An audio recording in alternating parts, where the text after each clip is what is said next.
Like, bro, this life is not meant for you to be crying, bro. Don't ever be scared, and don't ever feel like you're driving life. You want to detach from your emotions, detach from outcomes, detach from things happening to you, and attach yourself to the inputs you're putting in. Yo, art of detachment. Nothing belongs to me. It's all an experience. Today's video, we're going to be talking about the art of detachment, straight value, no games, no playing, no rambling. Let's run it. So, detach and watch your happen, but you don't want to happen. Wait, the fuck tism was I on when I made it? Detach and watch. Through this process comes peace. So, you don't want to just watch life happen to you. I worded that so poorly. I mean, you want to detach from your emotions, detach from outcomes, detach from things happening to you, and attach yourself to the inputs you're putting in. Attach yourself to the life you're building for yourself. Attach yourself to the things you want for yourself. Attach yourself to the better version of you. Do not sit here and be so attached to your emotions, to your feelings, to the things that have happened to the past. You need to detach, or else you're going to be a loser. I'm just going to be honest with you. If you can't detach from the things of the past, or at least make a good thing out of them, you are going to be your past. You're not going to be able to be the version you want to be of yourself. So, through the art of detachment, you will become evolved. So, as humans, we are programmed to look at results and outcomes. That is the truth. We are result-based creatures. You think when we were hunting and gathering, and the men we were pounding, you think that it was not result-based outcomes, bro? I'd be seeing dudes crash out over some box nowadays. I couldn't imagine back when we were primordial, bro. Like, oh man. So yeah, so yeah, we as humans we're programmed to look out for results. We're programmed to look out for outcomes. So we need to focus our attention towards the things that we are doing instead of these results and outcome.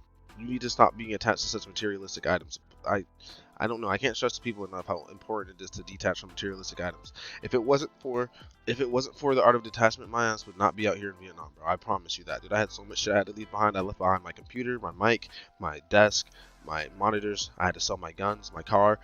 I had to detach from literally everything I knew, even my family, pretty much. Not fully detached, you know what I'm saying, but detached from the aspect where it felt like I belonged to me. You know what I mean? Like all that stuff belonged to me. So yeah, no matter how much you think we need something, we only need food, water, and air. Everything else is not necessary. You only need food, water, and air, and desire and faith. I should have added those as well, but those are just, to get the goals you want. You need food, water, air, and desire and faith. So here's how you take advantage of the law of detachment. And maybe your ass can come out here to Vietnam and we can dap each other up or something if you actually do this. So to be able to take advantage of the law of detachment, you need to be present at all moments. You can't be sitting here thinking about, this is why I'm saying you can't be thinking about the past, bro. You can't be thinking about the past unless you're going to use it as fuel. I had an experience where if I had detached instead of thinking about the past, I would have been fueled up and fired up, and I would have been on this YouTube shit earlier. But it is still why I'm on YouTube right now. I had a really bad experience last month, and now I'm on YouTube as a result. Again, back at it, but I'm way more determined, and I'm ready to crush this shit, bro. So yeah, life is short, hard, but it's amazing and beautiful. There's nature, there's trees, there's plants, there's everything. So there's a reason why that is. You ever notice that you get on social media and you feel like you've been shot or something? You feel like you've been paralyzed, your brain isn't working right? It's because social media rails your nervous system and makes you go through, and I promise you I'm going to land this plane. I'm not rambling. It makes you go through all these random ass emotions, whether it's sadness 1 second, happiness another second, mad another second. It's just constant emotion, motion, emotion, emotion. The reason I'm bringing this up is because when you go out into nature and you just look at it and you think about how we used to live, I'm a big person on bringing things back to the primordial version of things. When you go back into nature and you think about how things were and you think about how we used to live, we would enjoy the small things. We would listen to the birds, we would listen to the trees, and we would have a lot of intercourse. We'd fuck a lot. And so now we don't do none of that pretty much, bro. We just get up, go to our dumb lame ass job, and then get our asses on our phones and just turn into a robot. And that's why you need to detach from the things that are turning you into a robot. Detach from your job. Fuck that shit. Who cares? Your ancestors were out fucking and killing lions, bro. And listen to the birds in the morning and just be present. Nature will make you so much easier to detachment. It will help you a lot. Nature is really key.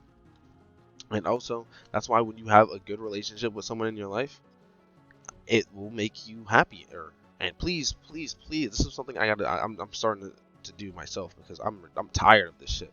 Ignore bad relationships. Stick with the people who actually make you feel better. If you get off the phone with someone, this is such an easy test. Easy test. You get off the phone with someone and you feel drained or energized. If you feel energized, that's a good person. If you're drained, they are low vibrational and they are stealing your energy. And I don't want to say they suck, but they're not for you. And so here are some ways you can use detachment daily. You can be like this fucking chimp.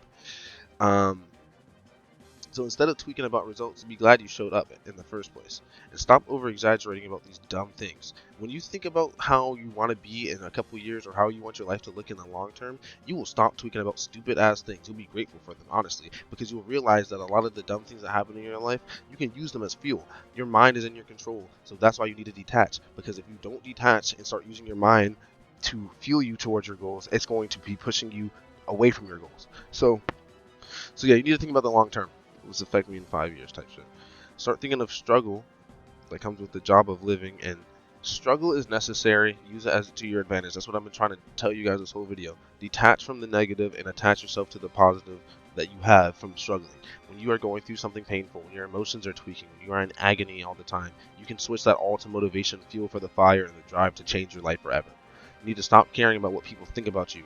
You need to stop thinking about results and think about inputs. You need to have more peace and gratuity. Gratuity will make you so much happier, bro. And being on the abundance frequency. Gratuity is the abundance frequency. I should have put that there. But yeah, when you are peaceful and you have gratuity for the life you have and you're grateful for everything, you will be more abundant. Fuck. When you're grateful, you're more abundant. It's literally the abundance frequency, bro. So you need to detach from all this negative shit and just make sure you're abundant at all moments. If you ever start slipping on that abundance, you're gonna get sniped, bro. I promise you. I promise you. If you ever stop slipping on that abundance, if you ever stop thinking that you are an abundant human, you're gonna get sniped, bro. We are God's biggest, best creation, and we are here to be abundant. Don't ever be scared, and don't ever let fear drive your life. Jerome versus Phil. Phil, y'all see him. Alright, Jerome, y'all see him, right? So here's the situation we're gonna give them. Let's say they both got broken up with by their girl of 2 years, right? It's a pretty good situation I'd give them, right? So Jerome gets broken up with his girl, right? But he is detached. He is not, addicted to his feelings. He's not addicted to feeling like a victim, and he's not a crybaby. He's going to go do the things he's going to do. So he fights through the pain. He takes the pain and he uses it as a lesson, and he reflects deeply on the bad moments and extracts the good from them, because he's detached from the situation, but he still sees the value behind it. And if you're confused as to what that means, then let's talk about Phil, because this guy is not detached from the situation. He's defined by it. When you're not, so let's say you have one, like I said, this 2 year breakup. That breakup can define you. You can be like, oh, well, I broke up with my girl, so I'm sad. Well, I broke up with my girl, blah, blah, blah. I've met so many men who's done this, right? You're a victim when you're like that. You're a sad man, very victim.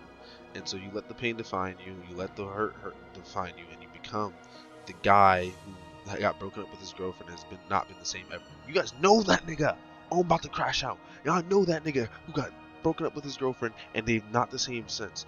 They can become a Jerome and not be the same. They could be a Phil with the girlfriend and then become a Jerome, or the other way around, or they can always be a Phil. Usually when they're a Phil, though, they don't leave that. They don't leave this role. Look at this fucking guy. Look at this fucking guy. Anyways, so Phil thinks he has all the time in the world. He lets the world define his mood. So when things like his girlfriend break up with him, when his boss insults him, because when you're attached to everything, more things are gonna come for you. You know what I mean? That's how the world works. The more you let the world affect you, the more the world will try to affect you. That's just how everything in this world works. So this guy will get upset when his boss bullies him, when his girlfriend breaks up with him, when he loses his league game, he will get mad. He'll just be like, well, I shouldn't. Everything's so fucked up to me. Everything's so fucked up. Whereas Jerome, he's so detached from everything, he realizes that it's all his fault, even if it feels like it's not. No matter what happens, when he loses his league match, he just understands he could have played that game better. When his girl breaks up with him, he realizes he probably misplayed. He was probably simping. That's most likely why she broke up with him. He was simping. He realizes that now that his girlfriend is done with him, he has way more time to chase his goals. Whereas Phil, he literally gets broken up with his girlfriend, starts scrolling and trying to fuck around with hoes and doing nothing with his time. He literally is just still wasting his time, right? So with Phil, He's going to let the world happen to him. He's not going to happen to the world. You want to be such a moving and destructive force, and that's kind of the point of this channel. I want to push people to be such a moving and destructive and animalistic force that you are happening to the world at every given moment. You're moving with initiative, and you're not just a Phil who just lets the world happen to him, goes day by day. Like, bro, this life is not meant for you to be crying, bro. Oh, shit. That's why you don't want to be Phil. Because Phil is a crybaby, he's attached to his emotions, and the world is where he gets his motivation from. Whereas Jerome, he is his own motivation. He's an animal, he's a tank, right? Yeah, I think that's pretty good for this video. So yeah, thank you guys for watching. Leave a comment if you know anything about the detachment and you're trying to get into it. And if this video helped you at all, I would appreciate the subscription. Any likes or shares are also appreciated over here. And yeah, I'll see you guys in the next one. Peace.